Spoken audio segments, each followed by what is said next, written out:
So what do you do when you don't have any money? I get these messages all the time. People saying, Brendon, I'm broke. I've got no money. What should I do? And I understand that.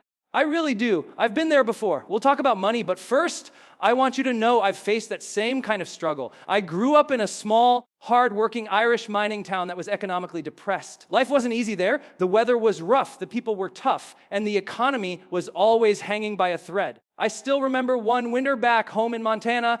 It was freezing, the kind of cold that cuts right through you, and our heater broke down. Now, when the heater goes out in Montana during the winter, it's a serious problem. I'm talking about wind chills hitting 20, 30, even 40 degrees below zero.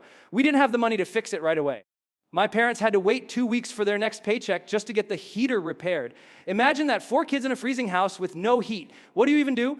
Well, my mom, being the incredible woman she is, went out to the garage and grabbed our camping tent and sleeping bags. She brought every blanket we owned into the living room, set up the tent, threw all the bedding inside, and tucked us kids in there. When the electricity went out too, she made little meals on Bunsen burners, keeping us warm and fed. And you know what? My parents were so good at making it feel like an adventure that we didn't even realize how serious things were. We'd walk to school the next day, and when kids asked what we did last night, we'd proudly say, "We were camping in the living room." We thought it was fun. We had no idea how tough the situation was. I grew up with nothing in terms of money, but I grew up with everything in terms of love and abundance. You don't always need money to live a rich, meaningful life. Sometimes all it takes is creativity, effort, and gratitude. My parents worked incredibly hard. I honestly don't know how they managed to raise 4 kids with the little they had. It still amazes me. I got lucky with my parents, no doubt about it. But even later in life, things didn't come easy for me. I went bankrupt chasing my dream, trying to become a writer, a trainer, a speaker. I lost everything, completely broke. It was embarrassing, painful, and humbling. So what do you do when that happens? How do you start again? The truth is, you don't begin with your wallet. You begin with yourself. Because if your self-worth is low, your market value will always be low. If you don't value yourself, no one else will either.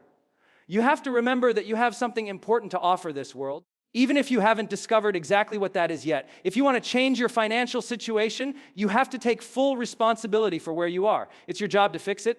Yes, you might need help, training, or support, but it's still your job to steer the ship. There's no magic solution, no sudden luck, no lottery win waiting for you. There are only 2 things that can change your life. Something new comes into your life, or something new comes from within you. Sure, you could get lucky. You might get an inheritance or a big opportunity, but real change happens when something inside you shifts, when you decide to want more, to give more, to fight harder, to serve better. When that hunger and drive come alive in you again, you begin to move differently. You add so much value that people can't help but pay you for it. People often tell me, "Brendon, I just want to make some money." And I always ask, okay, what are you selling? They usually look confused. You can't make money if you've got nothing to sell. So, what do you offer? What do you bring to the table? First and foremost, you're selling yourself, your integrity, your reliability, your character, your ability to serve. And I don't mean selling out. I mean showing up for the world with something of worth.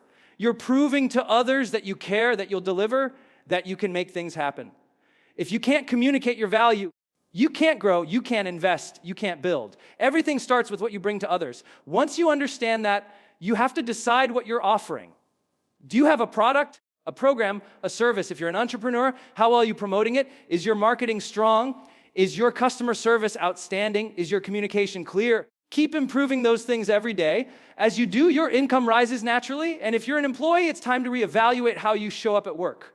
Pretend that 5 days from now, the company will decide who stays based on who has contributed the most and learned the most. Would you keep your job? If not, step it up. Stop waiting for tasks to appear in your inbox.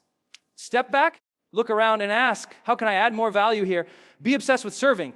Be the person who brings new ideas to the table. If your ideas get rejected, so what? At least you tried. Most people never even take that step. If you're going to take risks, take them in service of something that matters. At work, help others. Mentor someone new. Find ways to improve the system. Become the kind of person your organization can't imagine losing. That's how you grow. And even if you don't get rewarded right away, you'll feel better because contributing and creating value feels good. Now, I know some people will say, but you don't understand, I've got a terrible boss. I get that. I've had awful bosses too. Maybe it's time to admit you're in the wrong job. Some people stay stuck doing busy work that isn't their life's work. They've known for years they should move on, but fear keeps them trapped. At some point, you have to look in the mirror and say, enough. Today's the day I choose something better. because you'll never make real money doing the wrong thing. And if you do, it'll cost you in other ways. You'll lose meaning, fulfillment, and purpose. You'll end up chasing money just for the sake of money, and that's an empty life. You see, life is meant to be deeply valuable. Each day should matter to you. When you start truly valuing your time, everything changes. You become more productive, more focused, more determined. You stop wasting time scrolling through gossip and distractions. You start investing your time into something that moves your life forward. Many people feel broke not because they have no money, but because they've added no value to their days. They waste time instead of building something meaningful. If you want to change that, start by valuing today. Ask yourself every morning, how can I add more value today? When you begin doing that consistently, intentionally, things shift. Keep working, keep serving, keep contributing, keep showing up. Every single day, ask, how can I grow? How can I serve more? How can I make this day count? If you do that long enough, you'll notice something amazing. The breakthrough comes, the magic happens, the opportunities appear, and the money, it starts taking care of itself.